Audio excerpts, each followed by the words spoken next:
Hey guys, what's up? Welcome back to GTA Robot. Today we'll be covering Grand Theft Auto Online, 10 things we want from the next heist update. Let's get into the video. Number 10, simultaneous release with next-gen version.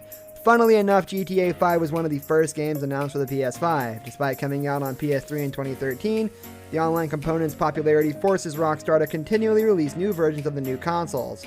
Even fans of the single-player campaign should be excited for the new PS5 and Xbox Series X versions. Since the improvements will certainly improve the story too, here's hoping the next heist comes out alongside the new upgrade. Rockstar to milk every little penny out of Grand Theft Auto 5 before they move on to the next thing, GTA 6. And now that the next-gen consoles are out, being PlayStation 5. Number 9, a new hub. The Cayo Perico heist has had a new island, but it left a lot to be desired. You were not allowed to freely explore since missions required stealth, and there was not a lot to see besides a few Easter eggs. The next heist should add an area acting as an extension of Los Santos, where players can run around, and even when not preparing or pulling off the heist, a new map would be a GTA fan's dream. The viewer can upload your video to, obviously not log in and upload it, but you can submit your video through the submission form, link in the description. And Number 8, cheaper buy-in. The one annoying thing about a lot of these heists is how expensive some of them are. Fortunately, if your funds are low, you can still take part in a heist helping out someone who did put the massive amount of money down.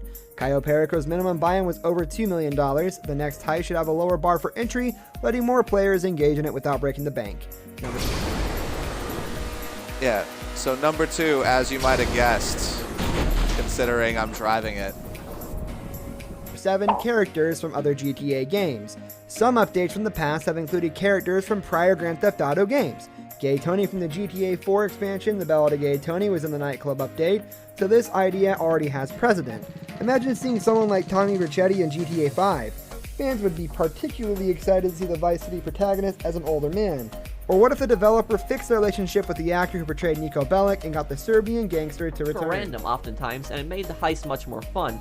However though, it still forces into setup missions. The setup missions, yes, you get paid for them as an associate, but it's just frustrating having... Number 6, more involved prep missions. Prep missions usually involve collecting or destroying something within a time limit. Sometimes there are optional missions that affect the actual heist, such as giving the enemies weaker weapons or eliminating their air support. We hope the latter idea returns, but we also want the prep missions to feel a little more involved than simply destroying or stealing a vehicle in the environment.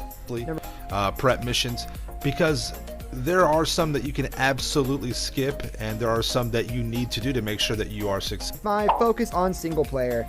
This one has thankfully already been confirmed by the developer, but we have yet to see how this will be executed.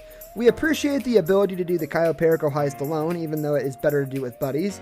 In addition to more missions outside of heist, we hope the actual heist is doable and enjoyable flying solo.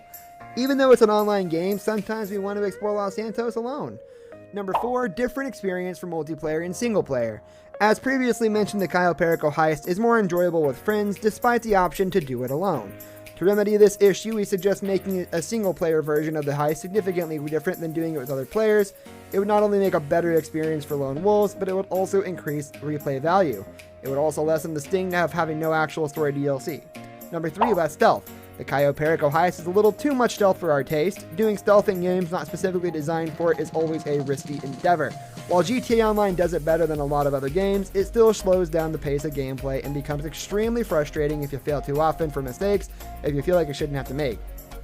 Because of this, the next heist should eschew stealth, or at least always make it optional. Number 2, emotional stakes. The writing in GTA Online is fine, but it's nothing compared to the snappy dialogue and relationships of the single-player campaign. While many are in it for the meta and character progression, plenty of characters also appreciate a more well-written heist with real emotional stakes. We are motivated by money, but we would also like to complete a heist because of the characters and writing. Number 1, asymmetrical cooperative multiplayer. This is already a thing in some of the heists, but mysteriously absent in the Cayo Perico heist. This is probably because the developer wanted players to be able to tackle the heist alone. Those who work together with other players may feel a little cheated if asymmetrical objectives between friends are gone to accommodate those who go in solo.